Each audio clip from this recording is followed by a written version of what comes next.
जगत पूजाचार्य प्रवर गुरुवर विद्यासागर जी महाराज की, आचार्य प्रवर समय सागर जी महाराज की।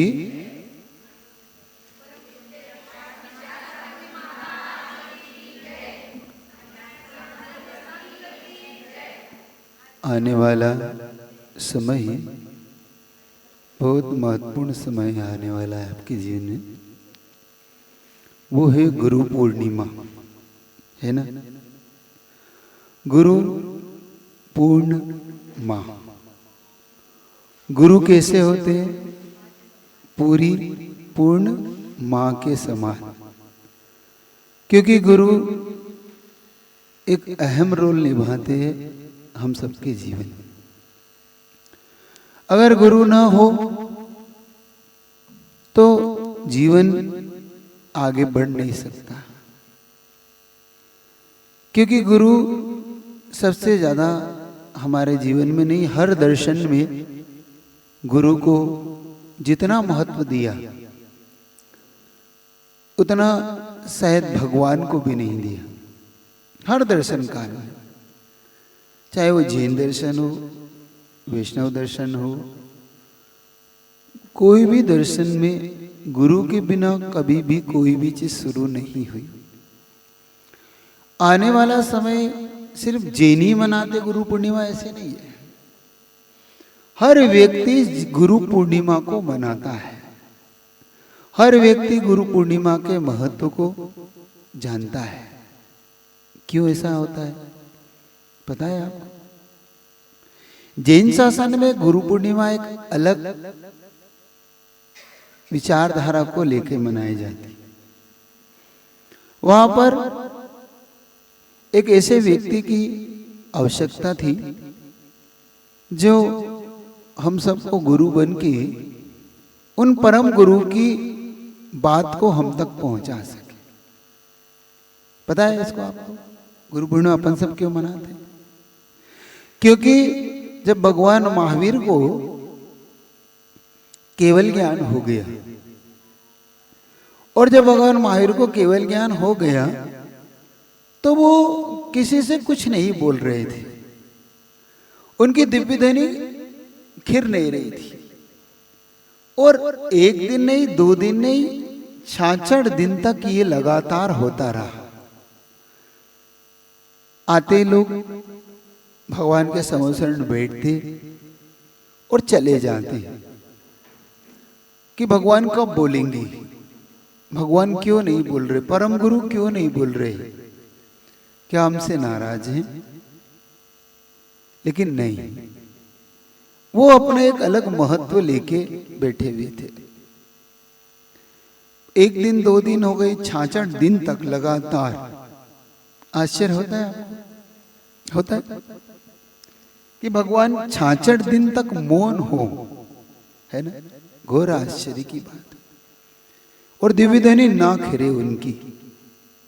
ऐसा होता रहा। हर व्यक्ति आता, चिंता करके चला जाता। ऐसा होते होते स्वयं सोधर्म चिंतित हुआ। सोधर इंद्र को चिंता सताने लगी कि आखिर क्या बात है कि बोल नहीं रहे हैं प्रभु, केवल ज्ञान हो गया। ऐसा नहीं था कि वो मुनि महाराज नहीं थे, वहां पे मुनि महाराज भी एक से एक, श्रुत केवली वो भी विराजमान, केवली वो भी, मतलब उनके संवत्सरण में जो पार्श्वनाथ भगवान से चले आए हुए ऋषि मुनि वो सब थे। जो पार्श्वनाथ भगवान के काल में थे तो इनके और उनके काल में वो ज्यादा डिफरेंट नहीं था। 200-250 साल का अंतर था। और उस समय इतनी लंबी आयु सबको मिल जाती थी। और उसके बावजूद अब क्यों नहीं गिर रही? श्रावक श्रेष्ठी मौजूद सब है, आखिर क्यों नहीं गिर रही आपको पता है? गुरु नहीं थे। परम गुरु तो है, परम गुरु को बुलवाने वाले गुरु नहीं थे। गुरु की बहुत वैल्यू है इसका। कहते शेरनी का दूध सामान्य पात्र में नहीं रुकता। कौन से पात्र में रुकता है? शेरनी का दूध सोने के पात्र में रुकता है। इसका मतलब है कि वो लोहे के, पीतल के, स्टील के, कहते हैं उसको छेद के निकल जाता है। इतना उस दूध में इतनी पोटेंसी होती है, पावर होता है। इसका मतलब है कि वो सोने का जो पात्र है वो एक अलग स्थान रखता है ना। जब वह दूध उस पात्र में नहीं रुक सकता तो भगवान की वाणी बिना पात्र के कैसे रुकेगी, है ना।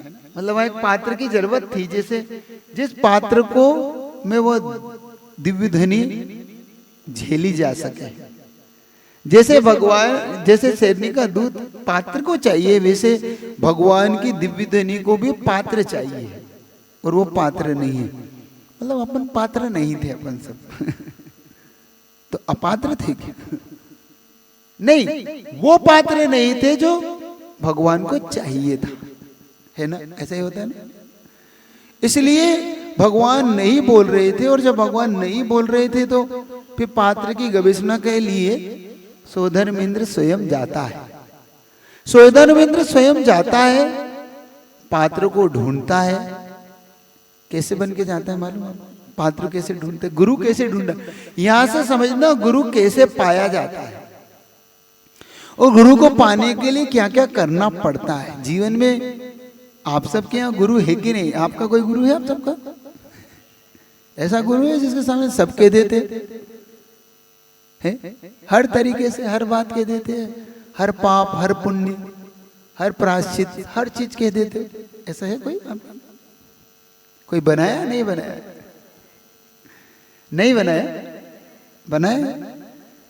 अगर बनाया है तब तो आपको गाइडलाइन देने वाले मौजूद हैं, और नहीं बनाया है तो फिर गाइडलाइन कोई देने वाला नहीं है। मतलब बिना ड्राइवर के गाड़ी चल रही है, और बिना ड्राइवर की गाड़ी कहां जाती है? मंजिल पे कि खाई में? अगर आपका ड्राइवर नहीं है, आपको मार्ग देने वाला नहीं है, तो निश्चित तौर पे इसका मतलब ये है कि आप बिना ड्राइवर की गाड़ी की तरह चल रहे हो, बिना नेता के बिना चल रहे हो, बिना संचालन के बिना आपकी जीवन चल रही है। और जिसका कोई लीडर नहीं होता ना, उस समाज का कभी उद्धार नहीं होता, उस घर का कोई उद्धार नहीं होता जिस घर में कोई लीडर ना हो। मतलब उस घर को चलाने वाला होना चाहिए। लीडरशिप बहुत बड़ी चीज होती है, समझ रहे हो आप? बातें समझ रहे हो? एक बात आपको स्पष्ट कह रहा हूं, मेरे से मतलब जब भी हम मुनि महाराजों का कोई भी वक्तव्य सुनो तो आपको दो तरीके से काम में देगा। वो आपकी फैमिली के काम भी आएगा, और आपके आध्यात्मिक जीवन को भी उठाएगा। उसको थोड़ा उस ढंग से सुनने का पुरुषार्थ करना, क्योंकि मैं लौकिक नहीं बनाना चाहता, आध्यात्मिक। लेकिन आध्यात्म से आपको आपका लौकिक जीवन अच्छा बने, इस पे ध्यान रखना है आपको, है ना। आपको हर चीज मिलेगी यहाँ से, क्योंकि गुरुजी में बहुत बड़ी एक ऐसे लीडर थे गुरुजी, उनके अंदर हर गुण था। उनके प्रवचन से आप हर चीज पा सकते थे गुरुजी के। आप अपने घर को अच्छा बनाने की, अपने जीवन को अच्छा बनाने की, एक लीडर कैसे होता है, कैसे मैनेज किया जाता है, कैसे मोटिवेशन दिया जाता है, कैसे आदमी को ऊपर उठाया जाता है, पति जीवन को पावन कैसे बनाया जाता है, ये जो कुछ था वो गुरुदेव के अंदर लीडरशिप थी। एक बेहतरीन लीडर थे वो, एक अच्छे मोटिवेशन से लीड थे वो एक अच्छे कुक थे, अच्छे प्रवचनकार थे, अच्छे एक गुरु थे। मतलब उनके अंदर हर क्वालिटी थी जो एक महान व्यक्ति में होना चाहिए, वो ऐसे थे। इसलिए कह रहा हूं गुरुजी के अंदर हर चीज थी। वो भोजन बनाना भी जानते थे।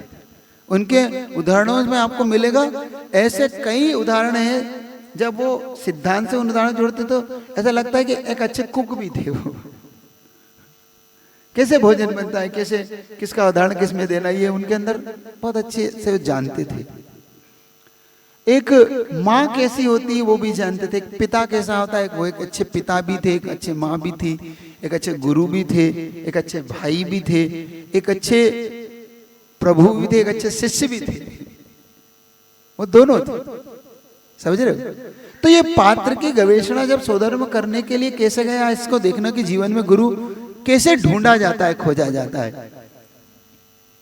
वो स्वधर्मेंद्र बन के नहीं गया, स्वधर्मेंद्र बन के वो गया क्या? नहीं, वो अपने आप को लघु बना के गया। गुरु कैसे बनाया जाता है लोग पूछते हैं, सीखना है यहां से गुरु कैसे बनता है, गुरु कैसे ढूंढा जाता है, कैसे गुरु को एक्सेप्ट किया जाता है, गुरु अपने को कैसे एक्सेप्ट करता है। जब वो लघु बन के गया और कहते एक ब्राह्मण का रूप उसने रख लिया, क्योंकि जो जिस पात्र को ढूंढ रहे थे वो भी ब्राह्मण थे। अग्निभूति, वायुभूति और इंद्रभूति, ये तीन भाई थे, और तीनों के अंदर एक ये था कि हमसे बड़ा कोई भी जानकार नहीं है, और तीनों के 500 शिष्य थे कहते। और तीनों जब 500 शिष्यों को लेके चले तो तीनों के अंदर की भावनाओं को देखकर, लेकिन तीनों सम्यक दृष्टि नहीं थी, मिथ्या दृष्टि थी। और मिथ्या दृष्टि, गुरु बनेगा महाराज हमारा, हाँ जी आपका गुरु बनेगा, थोड़ा धैर्य रखें, उपेक्षा मत करिए किसी की, वो दो अगले पल वो आपका गुरु होगा, अभी आपको मिथ्या दृष्टि लग रहा है। इसलिए कहते हैं ज्ञान की कीमत करना चाहिए, वो फिर सम्यक दृष्टि का ज्ञान हो चाहे मिथ्या दृष्टि का ज्ञान हो। ये बात अलग है कि वो मिथ्यात कारण से हमारा पूजनीय नहीं हो पाता, लेकिन ज्ञान तो ज्ञान होता है। अच्छा, ऐसा हो सकता है कि ज्ञान समीचीन हो और वो मिथ्या दृष्टि हो?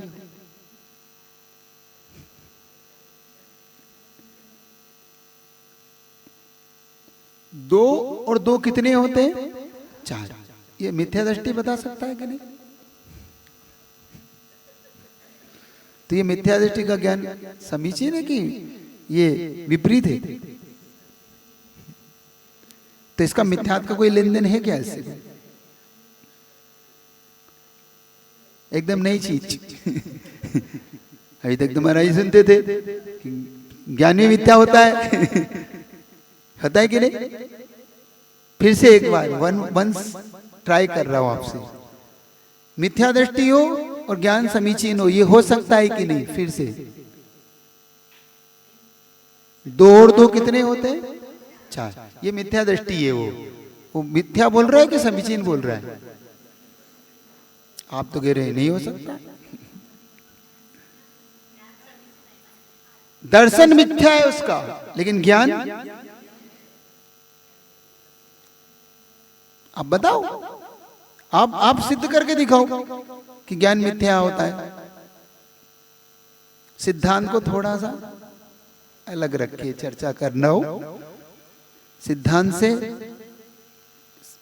श्रद्धा भी मिथ्या होने से ज्ञान भी मिथ्या है। अभी सिद्धांत को थोड़ा सा अलग रख के चर्चा कर रहा हूं, क्योंकि अभी मैं कहूंगा तो सब हाँ भर लोगे, अभी 1 मिनट में हाँ भरोगे, तुम कुछ नहीं करोगे। फिर से सोचो, फिर से एक बार प्रश्न दोहरा रहा हूं। मिथ्या हो श्रद्धा, मिथ्या दृष्टि है, ज्ञान समीचीन हो सकता है कि है? अरे फिर 2 और 2 4 पूछ रहे हो, फिर कह रहे हो सकता है, अभी कह रहे हो फिर नहीं हो सकता है। क्यों नहीं हो सकता है? तो ज्ञान समीचीन 2 और 2 4 मिथ्या है क्या ये? फिर से विचार कर, और नहीं तो मैं अब सिद्धांत को रख के बात करता हूं। चलिए अब आपको आ जाएगा। अभव्य जीव को 11 अंग का ज्ञान हो सकता है कि नहीं? वो मिथ्या होता है, सम्यक होता है?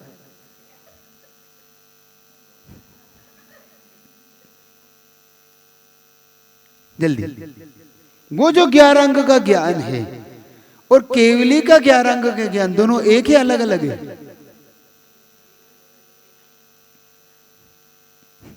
क्या हुआ? एक है तो मिथ्या मान लू? अभी तो आप कह रहे थे मिथ्या। श्रद्धा मिथ्या है, ज्ञान उसका समीचीन है। समीचीन का मतलब जो केवली का श्रुत केवली का ज्ञान के जैसा ही वो ज्ञान है, उसमें कोई अंतर नहीं है। क्योंकि श्रद्धा मिथ्या होने से हम उसे मिथ्या कह रहे हैं, समझ रहे हो? इसलिए ज्ञानी की भी कभी उपेक्षा मत करो अगर समीचीन ज्ञान उसका है तो। अब ढूंढो कि वो कैसे बनाया जाता है गुरु। अब आप दिमाग की खुराक आपको मिल गई, अब लगे रहो। अब आप लगे रहो मुन्ना भाई। अब नींद नहीं आएगी तुम्हें। अब सारे क्योंकि मैं जानता हूं ज्ञानियों की खुराक क्या होती है, ज्ञानियों को क्या देना चाहिए, फिर वो लगा रहता है।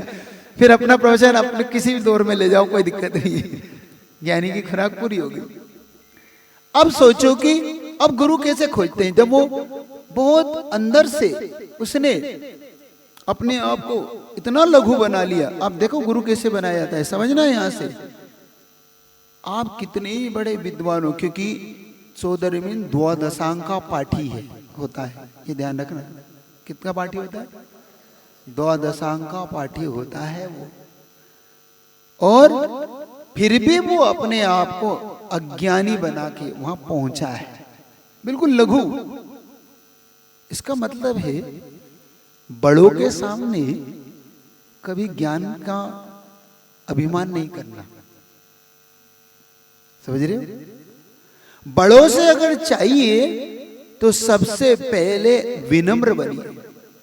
मैंने हमेशा एक उदाहरण दिया है, आपको पहले भी दिया, अभी भी दिया, आप समझिए ना।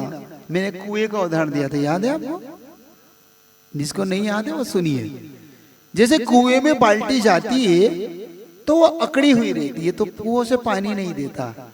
लेकिन जब कुएं के चरणों में नमोस्तु करती है, जब आप ऐसा झटका देते हैं बाल्टी को, तो बाल्टी नमोस्तु करती है, तो कुआं थोड़ा सा पानी देता है। तो जैसे आप अपने बच्चे को गर्दन पकड़ के झुका दें, नमोस्तुमन नमोस्तुमन, हाथ जोड़ है, खाली बस नमोस्तुमन है, ऐसा ही ऐसा। हाँ, फिर वो नमोस्तु करता है। और फिर जब आप एक और झटका देते हो तो वो बाल्टी शीर्षासन करती है, और जैसे शीर्षासन करके वो विनम्र हो जाती है तो कुआं उसे पानी से लबालब भर देता है। ऐसे ही जब आप गुरु के पास विनम्र होके जाते हो, जब आप गुरु के चरणों में झुकते हो, तो गुरु भी आपको ज्ञान चारित दर्शन से लबालब भर देता है। ये गुरु की आप पे कृपा हो। गुरु कृपा का पात्र कैसे बना जाता है, समझ गए? कितने ही बड़ा अपना ज्ञान हो, कभी उनके सामने मत खोलो, हमेशा अज्ञानी बने रहो। सीखना एक आपको एक वो दे रहा हूं कि गुरु के सामने हमेशा अज्ञानी। नहीं बात है, हमें नहीं आता। अरे तुम्हें सब आता? नहीं आता ना महाराज, आप भी तो सब जानते हैं, आप तो सब। अपने उसने लघु बनाया, अब वो पहुंचा, और पहुंचने के बाद उसने उनके सामने प्रवेश करते समय नमोस्तु मतलब उनको प्रणाम तो किया होगा, क्या अकड़ के खड़ा हो गया होगा? किया तो मिथ्या दृष्टि करना चाहिए। है? अभी तो ज्ञान भी समीचीन नहीं है उसका, अभी तो ज्ञान भी मिथ्या ही है उसका। क्योंकि इसलिए मिथ्या, उसके लिए उसको अभी कुछ नहीं आता। 11 14 में कोई ज्ञान नहीं है उसके पास, उसको तो 7 तत्व ही नहीं पता। क्योंकि जब उससे पूछा कि मेरे गुरु ने आपके पास भेजा है एक प्रश्न लेकर, तो वो कहता है हाँ सुनाइए आपका क्या प्रश्न है। वो कहता है, इंद्रभूति कहता है क्या प्रश्न है, बोलिए। मैं तो यूं चुटकी में उत्तर देता हूं। किम सात तत्वम किम नो पदार्थम किम च 6 द्रव्यम। मेरे गुरु जानना चाहते ये सात तत्व क्या है, ये नौ पदार्थ क्या है, ये छह द्रव्य क्या है, नरक क्या है, स्वर्ग क्या है, मोक्ष क्या है। और उसे चक्कर आ गया था सुनते, क्योंकि पता तो था ना। और एक बात है, जब पता भी नहीं होता है तब भी व्यक्ति का अहंकार झुकने नहीं देता ना। अहंकारी ये स्वीकार नहीं करता कि मुझे नहीं आता, अहंकारी कहता हाँ हाँ बताता हूं ये नहीं बोलता कि नहीं नहीं मुझे नहीं। अब वो बात तो उलझ गई, अब क्या किया जाए। तो देखना उसने क्या किया, उसने तुरंत कहा कि नहीं नहीं आपको उत्तर हम वही देंगे। कहाँ देंगे? आपके गुरु को ही दूंगा मैं, तुम्हें नित्य की तुम्हें समझ में नहीं आएगा। तो चाहता ही यही था, वो तो चाहता चलिए, क्योंकि आप ही नहीं आ रहे तभी तो हमारी दिक्कत हो रही है। 66 दिन से सब आ गए, आप ही तो नहीं आए। बस आप आ जाओगे तो हमारा काम परम गुरु बोल पड़ेंगे, फिर तो हमें जरूरत नहीं। वो जाता है अभिमान के साथ 500 शिव का साथ, और 500 नहीं 1500 इंद्री भूति, अग्निभूति और वायु। मतलब एक बात ये तो सच है कि भगवान की प्लानिंग कुछ और थी है। भगवान ने कहा मैं दीक्षित अकेला हुआ हूं, चिंता मत करो, लेकिन 1500 को ऐसा बनाऊंगा कि पूरे भारत को ज्ञान बांटेंगे, है ना। देखना गुरु और प्रभु बड़े विचित्र होते हैं। हमें लगता है कि ये हमारे लिए कुछ नहीं करना चाहते, लेकिन वो जो करते वो संसार में कोई नहीं करता, है ना। थोड़ी सी गुरु कृपा प्राप्त नहीं होती तो हम आगे पीछे होते हैं ना। मतलब वो हमसे थोड़ा सा ना बोले, हमारी तरफ ना देखें, तो हमें कैसा लगता है? बहुत विचित्र लगता है ना, बहुत विचित्र लगता है। अच्छा, एक फैसले पे आपका फैसला चाहता हूं। भगवान महावीर एक बार गरीबों के यहां पहुंचे। गरीबों की बहुत बड़ी एक मतलब कहना चाहिए समाज, थोड़ी सी गरीब समाज थी, और उनकी बहुत सारी समस्या थी। उनका अस्पताल नहीं था। अब ये सिर्फ एक कल्पना मात्र है, इसको ऐसा समझना, कोई पुराण ग्रंथ का को नहीं दे रहा हूं।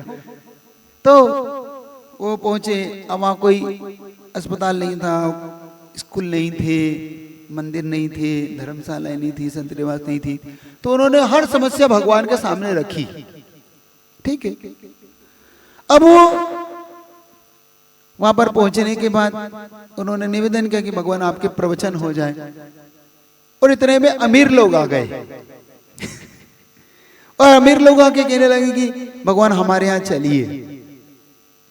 तो भगवान ने कहा नहीं, हाँ मतलब हम, हाँ ठीक ठीक चलता हूँ। तो गरीब लोग कहने लगे कि भगवान आपके प्रवचन, नहीं अब मैं इनके साथ जा रहा हूँ, मेरा इनसे पहले से। तो भगवान को ऐसा करना चाहिए? नहीं करना चाहिए है? नहीं करना चाहिए ना, कि करना चाहिए?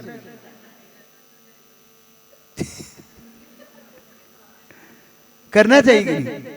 अरे अब जरा सा भी आचार्य श्री जरा से अमीर लोगों के हार हो जाता तो आप सबको तकलीफ होती थी। आचार्य श्री तो अमीरों के ही जाते, गरीबों के जाते ही नहीं। जरा सा मुनि महाराज का किसी बड़े लोग के हार हो जाए तो बड़े लोगों से ही बात करते, हमें तब तो देखते नहीं, हमें समय देते नहीं। होती है आप लोगों को प्रॉब्लम? होती कि नहीं होती? ना आती है ना, ये बहुत शिकायत आती है ना, हमारे यहाँ तो हार होते ही नहीं, हमारे तब देखते नहीं। अभी हम 1-2 घंटे से लाइन में खड़े, हमें आशीर्वाद दिए, वो 5 मिनट पहले आए, वो अमीर आदमी और अंदर गए और वो निकल के चले गए, और आचार्य बहुत हंस के बात कर रहे थे। और ये हुआ कई बार मैंने देखा, वो लाइन लगा खड़े, गुरुजी उनसे बात ही नहीं कर रहे। और एक व्यक्ति आया और उसे 5 मिनट में आया और उसने हंस के गुरुजी ने उसको खूब आशीर्वाद दिया और बात करी, और फिर पढ़ने बैठ गए। हम क्या आचार्य से कैसे, वो इतना बड़ा आदमी आया और 5 मिनट दिए और चला गया, और कोई रुका भी नहीं, अपने एक श्रीफल चढ़ाया और 5 मिनट में आचार्य से चर्चा करके चला गया। वो खूब हंस के बात करी, खूब आशीर्वाद दिया। अब बताओ गुरुजी को ऐसा करना चाहिए कि नहीं?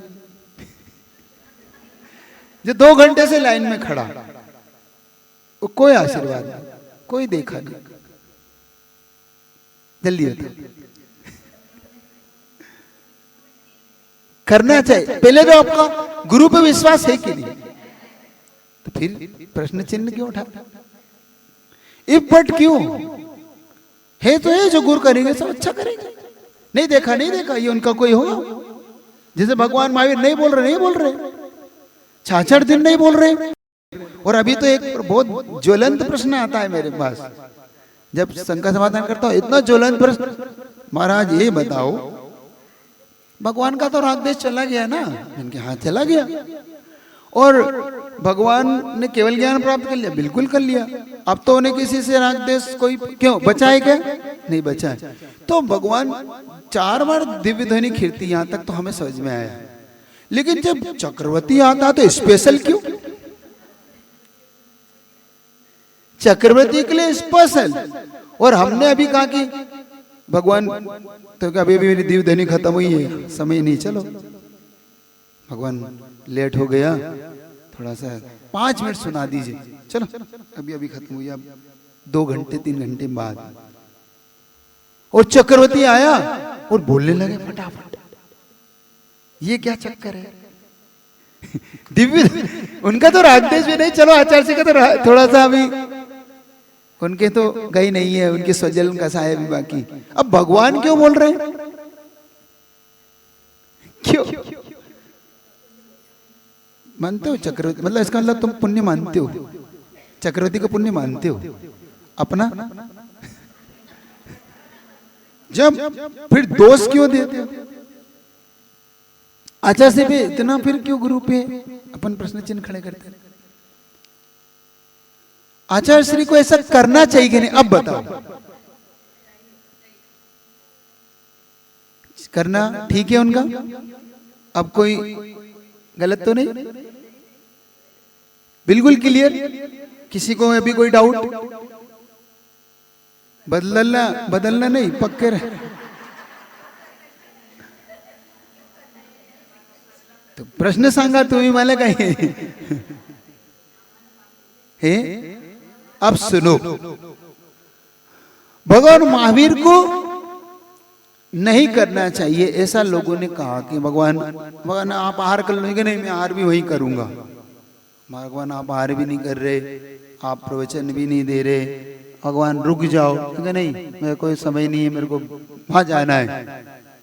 अमीरों के यहाँ गए, देखना, और इन्हें गरीबों को कोई समय नहीं दिया। अमीरों के गए, वहां आहार किया अच्छे से, 2 नहीं 3 घंटे प्रवचन दे डाले, खूब जम के प्रवचन दिए। गरीबों को इतना बुरा लगा कि भगवान भी भेदभाव करते अच्छे से। लेकिन समझना यहां से, जैसे ही भगवान ने 3 घंटे प्रवचन दिए, इधर गरीबों के यहाँ मंदिर जिनालय सब बन के तैयार हो गए। धर्मशाला, उनका अस्पताल, उनकी विद्यालय सब तैयार हो गए। अब बताओ भगवान को कहां प्रवचन देना था? अब गरीबों को देते तो बन जाता जिनालय। क्या होता? बन जाता जिनालय। वो कहता महाराज मेरे को खाने को नहीं है, तुम जिनालय बनाने की बात। समझो उनके अंदर दूरदृष्टि क्या थी।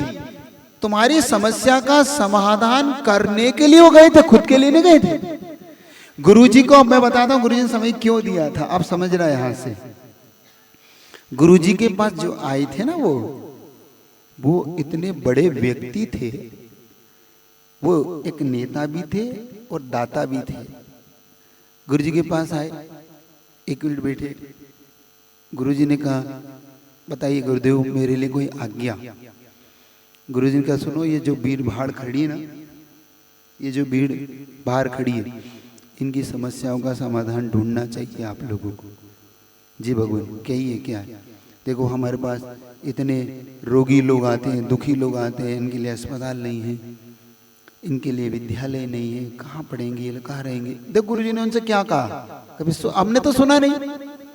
आपने तो सिर्फ क्या देखा, आए आशीर्वाद दिया और चले।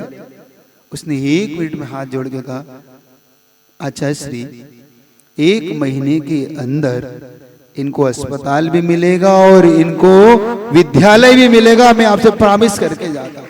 और उन्होंने 25 एकड़ जमीन पर वो विद्यालय खोल के दिया और उनके लिए बहुत बड़ा जो अस्पताल का काम था यूनिवर्सिटी ला के दी उन्होंने। अब बताओ, गुरुजी को समय देना था कि? हमारी छोटी सी विचारधारा गुरु पर प्रश्न चिन्ह लगाती है, लेकिन हम ये नहीं सोचते कि उनकी दूरदृष्टि क्या है। और गुरुजी मौन हो गए। फिर गुरुजी ने किससे बात नहीं की, क्योंकि जानते हैं कि दुखी लोगों की लाइन है सब पूरी, सब दुखी है, एक से बढ़ के एक दुख सुनाएंगे अभी। उन्होंने वही बैठ के पहले से ही हल निकाल दिया। इसको बोलते हैं प्राज्ञा प्राप्त समस्त शास्त्र हृदय प्रवक्त लोक स्थिति। ये एक आचार्य का लक्षण है जो पहले से जान लेता है कि लोक की स्थिति में क्या जरूरत है। इसलिए गुरुजी महान थे, समझे ना। वो क्यों महान थे? क्यों महानता की श्रेणी में वो आते थे? क्योंकि वो हर व्यक्ति के पहले से ही हर व्यक्ति की समस्या का समाधान खोज लेते थे। इसलिए वो आपको समय भले ही नहीं देते थे, लेकिन आपकी समस्या को समय जरूर देते थे। आपको समय नहीं देते थे, लेकिन आपकी समस्या को समय, अपन लोग सबकी समस्या को समय देते थे। भले हमसे नहीं सुनेंगे, लेकिन उन तक समस्या पहुंच जाती थी और वो उस समस्या का समाधान खोज कर रखते थे। पहले से वो चिंतनशील थे। सुन रहे हैं? अब गुरु पे करेंगे शंका कभी? सुनो, गुरु के प्रति समर्पण का भाव बहुत गहरा होना चाहिए। कितना गहरा होना चाहिए आप समझना। यहां से एक छोटी सी घटना मैंने पढ़ी, वो मुझे हिला डाला। उस घटना ने हिला डाला कि क्या ऐसा भी समर्पण हो सकता है, वो आपको सुनाता। पहले ये थोड़ा सा प्रसंग पूरा कर दूं। जब वहां पर पहुंचा इंद्रभूति वायुभूति, क्योंकि गुरु पूर्णिमा अपन मनाने जाएंगे और गुरु को पूर्ण मां का रूप जब तक नहीं देंगे, क्योंकि मां और गुरु में अंतर नहीं होता। जितनी मां के अंदर वात्सल्य होता है, उससे भी कई गुना गुरु के अंदर वात्सल्य होता है। और शायद चूंकि आपने कभी महसूस नहीं किया, मैंने उसे महसूस किया अपने गुरु से। उनकी हर पल हर समय अपने शिष्यों के प्रति, समाज के प्रति, शिष्याओं के प्रति जो चिंता रहती थी और हर पल करुणा रहती थी, वो अद्भुत थी, बहुत अद्भुत थी। उनके अंतिम समय के वीडियो देखना, आप हिल जाओगे। अंतिम समय 10 तारीख, 11 तारीख, 12 तारीख, ये 3 दिन के आप वीडियो देखना, आपके नेत्र सजल हो जाएंगे। आप उनकी करुणा का पार नहीं पा पाओगे, इतने वो करुणावान थे।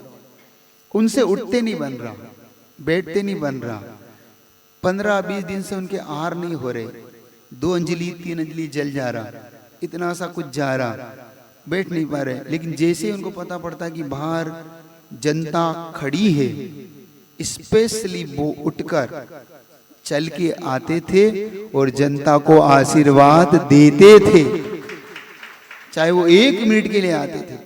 और कभी कभी तो आपने देखा उनको ऐसा चक्कर सा आ रहा होता था, फिर भी वो ऐसे करुणा करके एक एक को देख देख कर, देखना उनको कैसे देख देख कर वो वीडियो देखना। ये कहते हैं गुरु की करुणा, इसको कहते हैं गुरु के अंदर का वात्सल्य।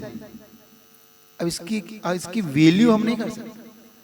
अरबों रुपए देके भी आप ये चीज नहीं पा सकते गुरु की। ये बहुत कम लोगों को मिल पाती। समझना यहाँ पर वो क्यों महान थे, वो क्यों महानता की श्रेणी में आते, गुरु क्यों हमारे लिए आवश्यक है। वो मां होते हैं ना, इसीलिए कहते हैं गुरु पूर्ण। इसलिए गुरु पूर्णिमा मनाने हम लोग जा रहे हैं कि नहीं। तो जब वो वहां पर पहुंचा परम गुरु के पास, तो आगे आगे सो धर्मेंद्र जाके, और जैसे ही वो देखते हैं परम गुरु का वैभव, सबसे पहले क्या दिखता है? मान स्तव। वो मान स्तंभ देखते ही उनका मान दूर हो जाता है। जैसे ही इंद्रभूति का मान खंडित होता है, चूर चूर होता है, टूट जाता है, और उसको उसी क्षण कहते हैं सम्यक दर्शन की प्राप्ति हो जाती है। यहां से वो सम्यक दृष्टि यहां से बनते हैं, और सम्यक दृष्टि बन के जब वो समोषण में प्रवेश करते हैं और जैसे ही परम गुरु को देखते हैं, भगवान महावीर उस समोषण पे बैठे हैं, 12 सभा लगी हुई है।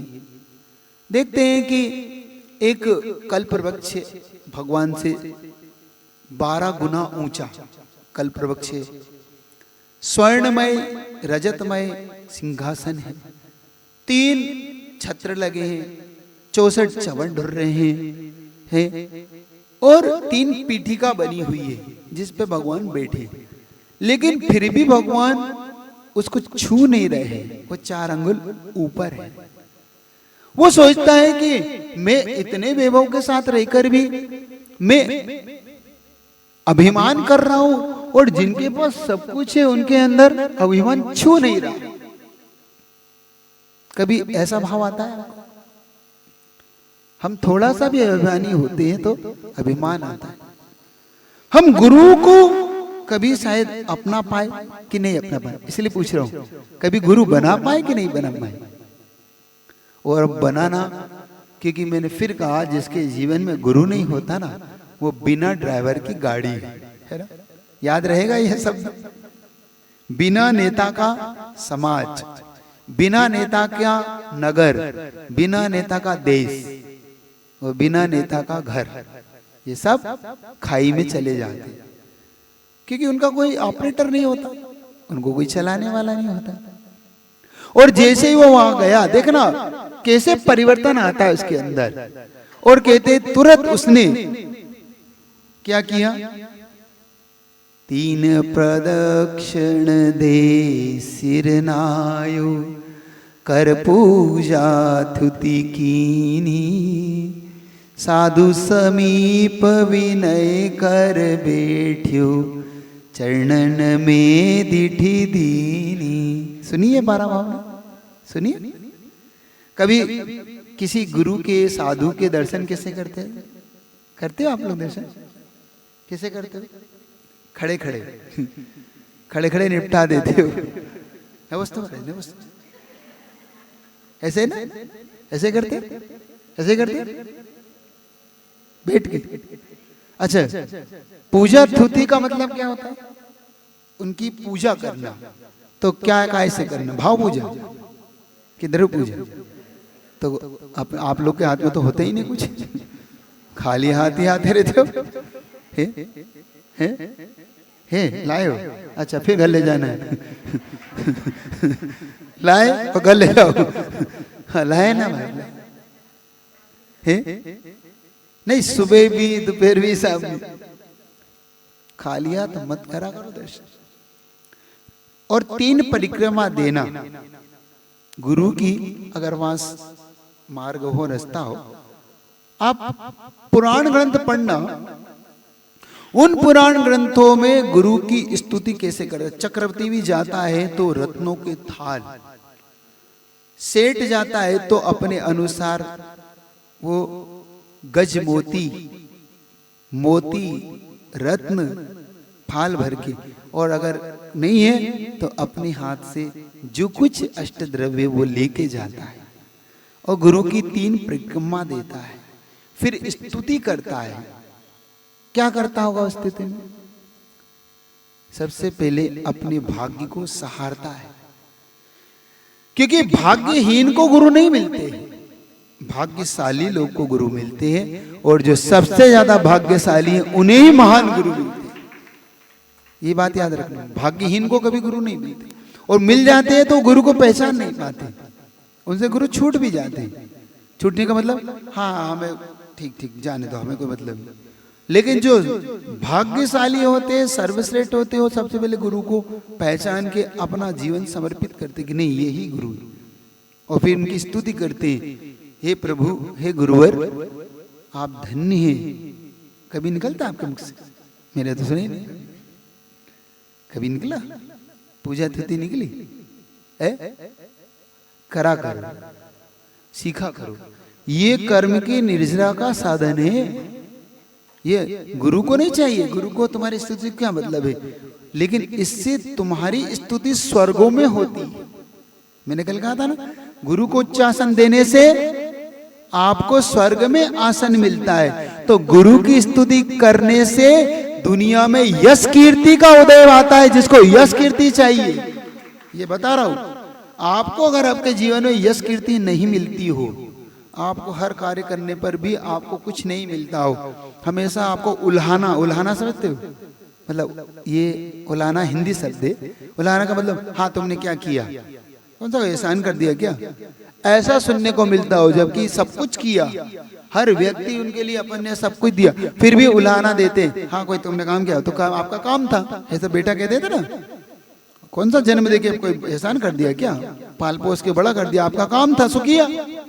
ऐसे भी बेटे होते जो बोल देते कोई आपने कोई एहसान थोड़ी कर दिया हम पे पाल पोस के, वो तो आपका कर्तव्य था, और नहीं करते तो आपकी बदनामी होती, ये और कह देते। मतलब वो एहसान स्वीकार नहीं करते, एहसान फरामोश होते। एहसान फरामोश समझे, इसको बोलते कृतज्ञ। लेकिन अपने गुरु की स्तुति करने से, प्रभु की स्तुति करने से, प्रभु को अष्टक देने से, प्रभु की पूजा करने से आपको यश कीर्ति का उदय आता है। जिनको यश कीर्ति नहीं मिलती सुन लेना मेरी बात, बाद में मत पूछना कि महाराज यश कीर्ति हमारे को कैसे मिलेगी। प्रभु की और गुरु की स्तुति करना सीखो। मुख से शब्द बोलो, ऐसे नहीं मन मन में, मुख से बोलो धन्य आज मैं सौभाग्यशाली हूं क्योंकि मेरे भाग्य में आज गुरु मिला। उन्होंने स्तुति की इंद्रभूति ने सबसे पहले, और यहां तक नहीं रुके वो, उन्होंने वहां पर फिर परम गुरु ने उन्हें क्या दिया ये देखना। क्योंकि मानतुंग स्वामी कहते हैं भगवान वो होता है जो अपने समान बना लेता है, वो प्रभु होता है, वो गुरु होता है। और भगवान ने फिर क्या किया, उन्होंने स्तुति करने के बाद उस इंद्रभूति को अपने समान बना लिया। कहते हैं उसी समय इंद्रभूति ने दिगंबरी दीक्षा लेकर गंधर्व पद को प्राप्त कर लिया, और वहीं से भगवान की दिव्य धनी खिर उठी। इसीलिए ये उपकार मानने के लिए हम गुरु पूर्णिमा मनाते हैं। समझिए गुरु पूर्णिमा क्यों मनाते हैं? हमारे जीवन में गुरु वहां से मिले। परम गुरु तो थे लेकिन गुरु नहीं थे। इसको मैं एक उदाहरण से समझा देता हूं ताकि आपको जल्दी बैठ जाए। मान लो 11,000 का वाट जा रहा है आपका, वो आपके काम का नहीं है, आपको काम आएगा भी नहीं, और गलती कर मत देना। 11,000 वाट घर में मत ले आना, क्या होगा, सब उड़ जाएगा।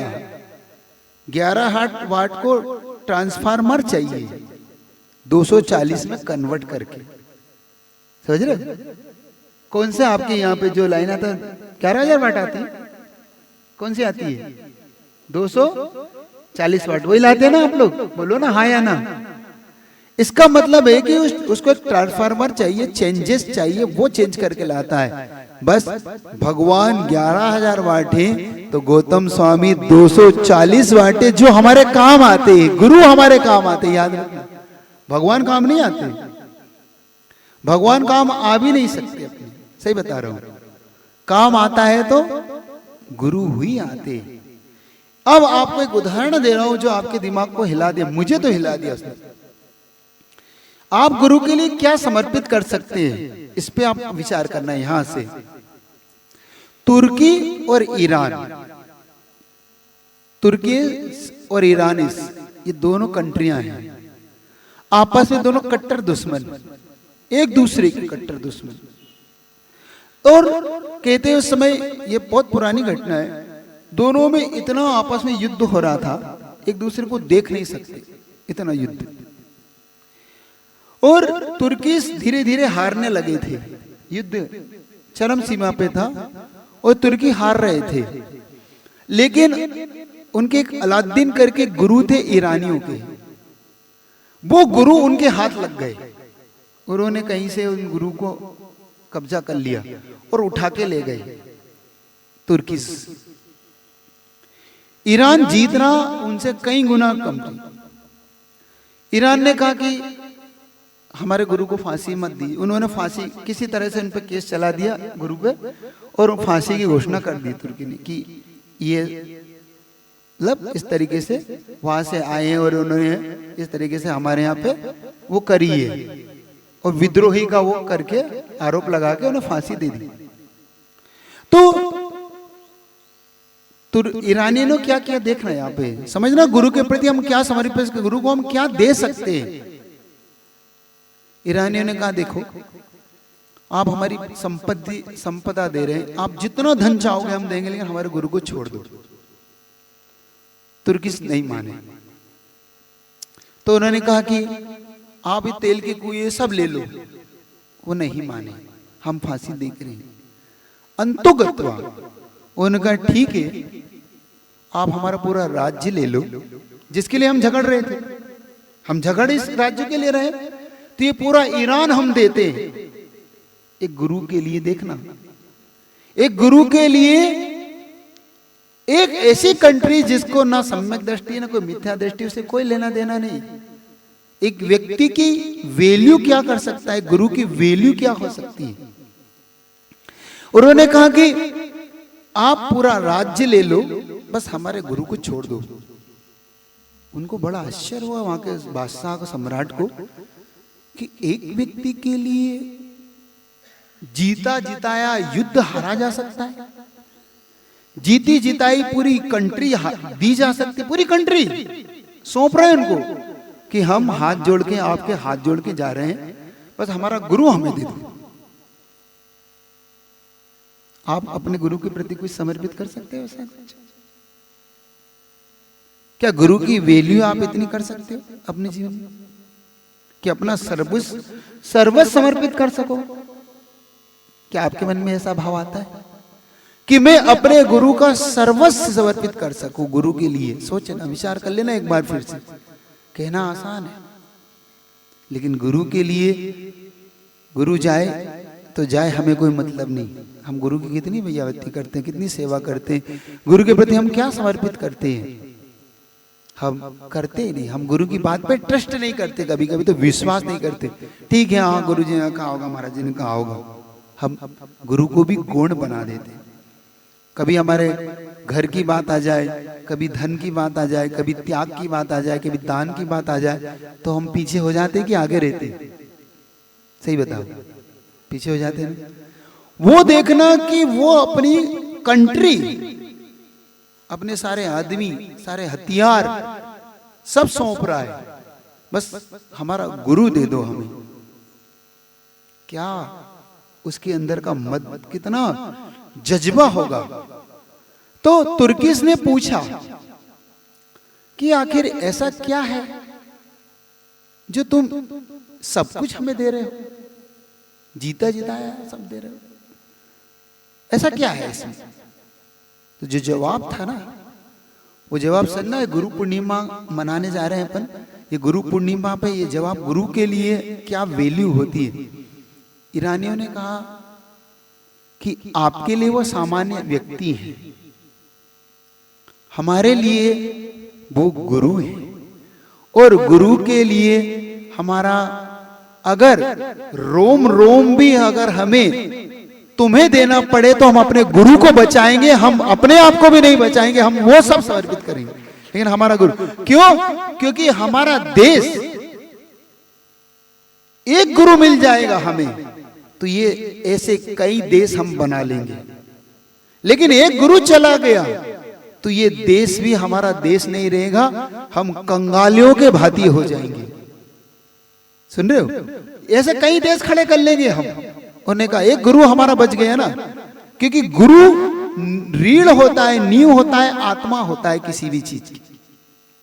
तो गुरु की वैल्यू उन्होंने जो की, उसके बाद तुर्कियों ने कहा अब हमें तुमसे कुछ नहीं चाहिए, तुम गुरु ले जाओ, क्योंकि जिस देश में गुरु की इतनी वैल्यू है उस देश को कभी जीता नहीं जा सकता, उस देश को तो कभी जीता ही नहीं जा सकता। एक ऐसी कंट्री जिसके पास गुरु का कोई वो नहीं है, लेकिन फिर भी कीमत देखो क्या है। क्या हम कभी ऐसी गुरु की कीमत कर पाएंगे? क्यों? क्या हम ऐसा समर्पण कर पाएंगे गुरु के प्रति? क्या ऐसी गुरु पूर्णिमा हम मना पाएंगे?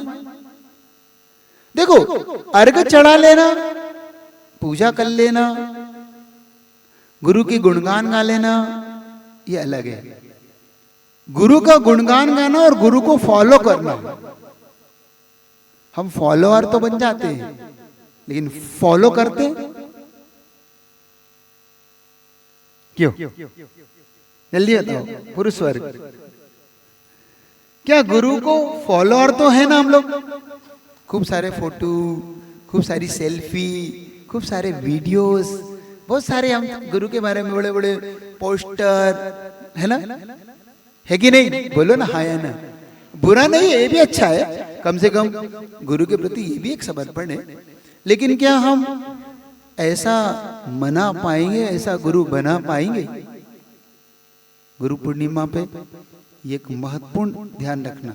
तो आने वाला 21 तारीख को गुरु पूर्णिमा जब अपन मनाएंगे तो सिर्फ शब्दों से नहीं, भावों से नहीं, हम अंतरंग से भर के मनाएंगे कि नहीं?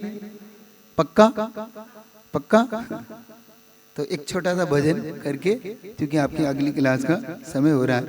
कहना तो बहुत कुछ था, आपकी कहानी भी बाकी है, ठीक है, कोई बात, उससे भी बढ़ के मेरा काम हो गया। अच्छा लगा, अच्छा लगा ना? अच्छा है ना? गुरु के प्रति समर्पण। गुरु पूर्णिमा क्यों मनाना है ना? तो एक छोटा सा गुरु जी के लिए समर्पित है, मुझे अच्छा लगता है। वो हमेशा में ऐसे ही गुरु के लिए कुछ ना कुछ मेरे मन में आता है, तो आज गुरु जी के लिए वही समर्पण कर रहा हूँ। आप उसे सुन के दोहरा सकते, ठीक है? बिन तेरे गुरुवर मेरा हर गीत अधूरा लगता है, बिन तेरे गुरुवर मेरा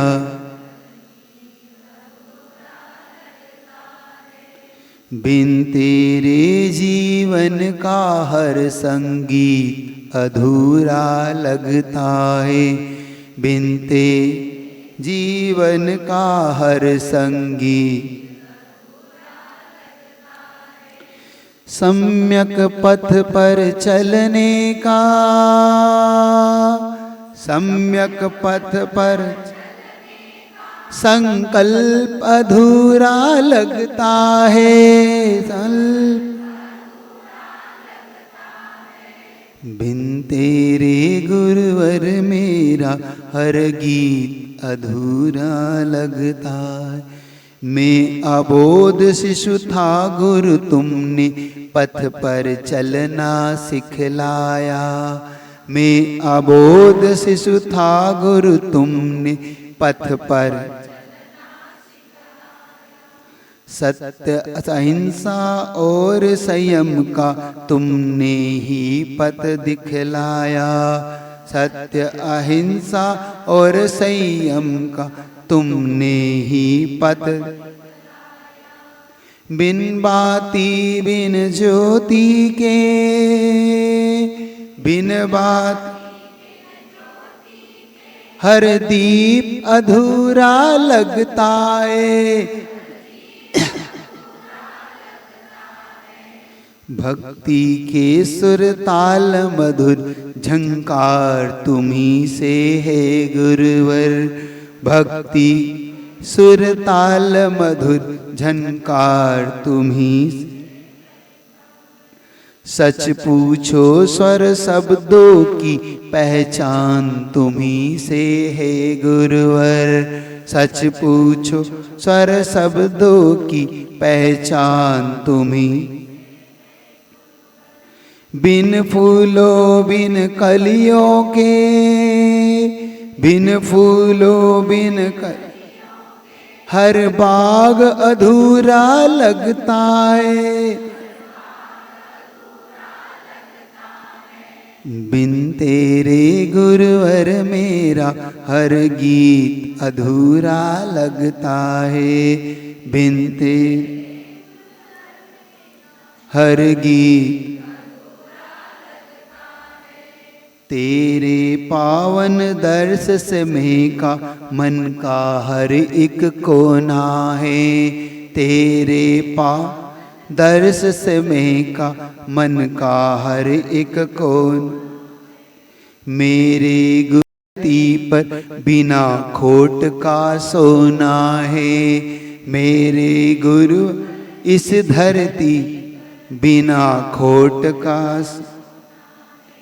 बिन चंदा बिन तारों के, बिन चंदा बिन आकाश अधूरा लगता है। आकाश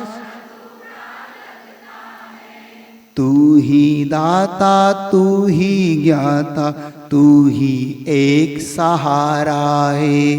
तू ही दाता तू ही एक। इस धरती को पावन करने प्रभु ने तुम्हें उतारा है। इस धरती को पावन करने बिन बाती बिन ज्योति के, बिन बाती हर दीप अधूरा लगता है। हर दीप बिन तेरे गुरुवर मेरा हर गीत अधूरा लगता है। बिन तेरे हर गीत अधूरा लगता है। ठीक है, तो गुरु पूर्णिमा अच्छे से मना रहा है। ठीक है, चलिए इतने रखता हूँ आपकी क्लास का। अगली क्लास का भगवान की